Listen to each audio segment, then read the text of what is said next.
আসসালামু আলাইকুম ওয়া রাহমাতুল্লাহি ওয়া বারাকাতুহু। শুরু করছি প্রতিদিনের ন্যায় নিয়মিত অনুষ্ঠান পবিত্র মাহে রমাদানুল মুবারক মাসের একেবারেই শেষের দিকে এসে পৌঁছেছি। আজ আমরা আলোচনা করব সাদাকাতুল ফিতর নিয়ে। আল্লাহ তাআলা যদি তৌফিক দেয়, ওমা তৌফিকি ইল্লা বিল্লাহ। أعوذ بالله من الشيطان الرجيم بسم الله الرحمن الرحيم وما أتاكم الرسول فخذوه إلى آخر الآية। আল্লাহ তাআলা কালামুল্লাহ শরীফে বলেছেন, রাসূল তোমাদেরকে যাহা দিয়েছেন তাহা তোমরা গ্রহণ করো। তো কালামুল্লাহ শরীফের এই আয়াতে কারিমার রেফারেন্স ধরে বলবো, রাসূল মকবুল সাল্লাল্লাহু আলাইহি ওয়াসাল্লাম আমাদেরকে যাহা করার কথা আদেশ করে গেছেন, যেভাবে করার কথা বলেছেন ঠিক সেইভাবেই করাটাই হলো শ্রেয়। ব্যতিক্রম হলো নবী মুহাম্মদ রাসূলুল্লাহ সাল্লাল্লাহু আলাইহি ওয়াসাল্লাম তখনকার সময় যাহা বলেছিলেন, এখনকার যুগে এসে যদি তাহা না মিলে তাহলে তার অল্টারনেটটা আমরা কি করব? খুঁজব। আর যদি নবী সাল্লাল্লাহু আলাইহি ওয়াসাল্লাম তখন যাহা বলে গিয়েছিলেন তাহা আমরা পালন করতে, যে নবী সাল্লাল্লাহু আলাইহি ওয়াসাল্লাম যদি কোনো উপকরণের কথা বলে গিয়ে থাকেন আর সেই উপকরণ যদি বর্তমান যুগে এসে আমরা না পাই, তাহলে তার কি করব? একটা অল্টারনেট খুঁজব। আর যদি নবী সাল্লাল্লাহু আলাইহি ওয়াসাল্লাম যাহা বলে গেছেন তাহা এই যুগে এসে আমরা পেয়ে যাই, তাহলে তাহা করাটাই কি আমাদের জন্য শ্রেয়। এমনই একটি বিষয় হচ্ছে আমাদের আজকের জামানার প্রেক্ষাপটে সাদাকাতুল ফিতর। আজ থেকে প্রায় 1400 বছর আগে নবী সাল্লাল্লাহু আলাইহি ওয়াসাল্লাম তার হিজরতের দ্বিতীয় হিজরিতে রমাদানুল মুবারক মাস ফরজ হয়। তো তখন থেকে নবী সাল্লাল্লাহু আলাইহি ওয়াসাল্লাম এর যুগ থেকেই ফিতরার প্রচলন ছিল। সাদাকাতুল ফিতরার প্রচলনটা হলো কিভাবে হওয়ার পিছনে একটা হিকমত রয়েছে। সেই হিকমাটা হলো, আমরা সিয়াম সাধন পালন করার সময় অহেতুক কথাবার্তা বলি, ফাহেসা কথাবার্তা বলি, বিভিন্ন আচার আচরণ কথাবার্তা ওঠা বসায় আমাদের এই রোজার মধ্যে কিছু ঘাটতি দেখা দেয়।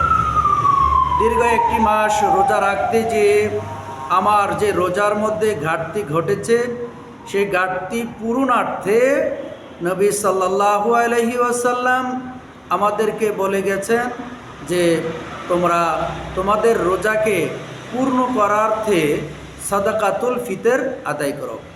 এই গেল একটা। যারা আমরা রোজাদার, আমাদের রোজাদারদের উপকার হলো এই রোজা রেখে আমরা যে অনেক কথাবার্তা, অহেতুক কথাবার্তা, চলাফেরা, উঠা বসা, আমাদের বিভিন্ন লেনদেনে রোজার মধ্যে কি হয়? ঘাটতি হয়। সেই ঘাটতি যাতে পূরণ হয় সেই সুবাদে আমাদেরকে বলেছেন তোমরা সাদাকাতুল ফিতর আদায় করো। দ্বিতীয়ত হেকমাটা হচ্ছে, আমরা যারা রোজা রাখলাম এটা আমাদের উপকার হলো। দ্বিতীয় উপকারটা হলো, আমাদের যে ফকির মিসকিন রয়েছে তাদের ঈদের দিনের একটা খাবারের ব্যবস্থা হলো। অর্থাৎ তাদের ঘরে যদি ওই দিন খাবার না থাকে ঈদের সময়, ঈদের মৌসুমে, তাহলে আমরা যারা রোজা রাখতে যে ত্রুটি করেছি, ত্রুটির কারণে আমরা কি দিব? সাদাকাতুল ফিতর দিব। আর এই সাদাকাতুল ফিতরটা পাবে কারা? ফকির এবং মিসকিন যারা, তারা পাবে, অসহায় লোকেরা পাবে। তো তাদের ঘরে খাবার যদি না থাকে, আমাদের রোজা পূর্ণ করতে যে ফিদিয়াটা দেব সেটা দিয়ে তাদের ঘরের কি হবে? ঈদের দিনের আনন্দটা, খাবারের ব্যবস্থাটা হয়ে যাবে। এই হলো ফিতরা, জাকাতুল ফিতর, সাদাকাতুল ফিতর আদায় করার হিকমাটা। এবার আসুন, বুখারী এবং মুসলিম থেকে উদ্ধৃতি, নবী করিম সাল্লাল্লাহু আলাইহি ওয়াসাল্লাম বলেছেন, গোলাম কিংবা আজাদ, অর্থাৎ যে ব্যক্তি স্বাধীন তার উপরও সাদাকাতুল ফিতর ফরজ করা হয়েছে, এবং যিনি গোলাম তার উপরও সাদাকাতুল ফিতর ফরজ করা হয়েছে। তারপরে আসেন নারী এবং পুরুষ উভয়ের প্রতি এই সাদাকাতুল ফিতর ফরজ করা হয়েছে। তারপরে আসেন ছোট কিংবা বড় তার উপরও সাদাকাতুল ফিতর ফরজ করা হয়েছে। অর্থাৎ একটা মানুষের দেহে যদি প্রাণ থাকে, মুসলমান হয়, সে গোলাম হোক কিংবা আজাদ হোক, ছোট হোক কিংবা বড় হোক, নারী হোক কিংবা পুরুষ হোক, তার উপরে সাদাকাতুল ফিতর আল্লাহর হাবিব বলেছেন ফরজ করে দেওয়া হলো। এ গেল কারা সাদাকাতুল ফিতর আদায় করবেন তাদের বিষয়। দ্বিতীয় বিষয়টি হলো আমরা কি দিয়ে আদায় করব। সেই বিষয়টি হলো নবী করিম সাল্লাল্লাহু আলাইহি ওয়াসাল্লাম বলেছেন, তোমরা সাদাকাতুল ফিতর আদায় করো খেজুর দিয়ে, পনির দিয়ে, জব দিয়ে, গম দিয়ে। এই দ্রব্য অর্থাৎ খাদ্য দ্রব্য দিয়ে সাদাকাতুল ফিতর আদায় করার কথা বলা হয়েছে। আজকের এই দিনে এসে আমরা এর পরবর্তীতে শোনা যায় যে সাহাবায়ে কেরাম টাকা দিয়ে দিয়েছেন। যেহেতু আমরা নবী সাল্লাল্লাহু আলাইহি ওয়াসাল্লামের সরাসরি মত পেয়েছি যে তোমরা কি দিয়ে সাদাকাতুল ফিতর আদায় করবে, সেই বিষয়টি দ্রব্যগুলির নাম আমরা পেয়েছি এবং বর্তমান জামানায় এইগুলি পাওয়াও যাচ্ছে, তাহলে এই ক্ষেত্রে আমরা টাকা দিয়ে কনভার্ট করাটা কার কতটুকু যুক্তিতে আসে আমি জানি না। তবে আমার এই ক্ষুদ্র জ্ঞানে বলে নবী সাল্লাল্লাহু আলাইহি সাল্লাম যেই দ্রব্যগুলির খাদ্য দ্রব্যগুলির কথা বলেছেন, বর্তমান জামানায় বর্তমান বিশ্বে এই খাদ্য দ্রব্যগুলি না পাওয়ার কথা না, পাওয়া যাওয়ারই কথা। যেহেতু আমরা এই খাদ্য দ্রব্যগুলি আমরা পাচ্ছি, সেই হিসাবে আমি মনে করি শ্রেয় যে নবী সাল্লাল্লাহু আলাইহি সাল্লাম যেই খাদ্য দ্রব্য দিয়ে সাদাকাতুল ফিতর আদায় করার কথা বলেছেন, আমরা এটা দিয়ে আদায় করাই আমাদের জন্য শ্রেয়।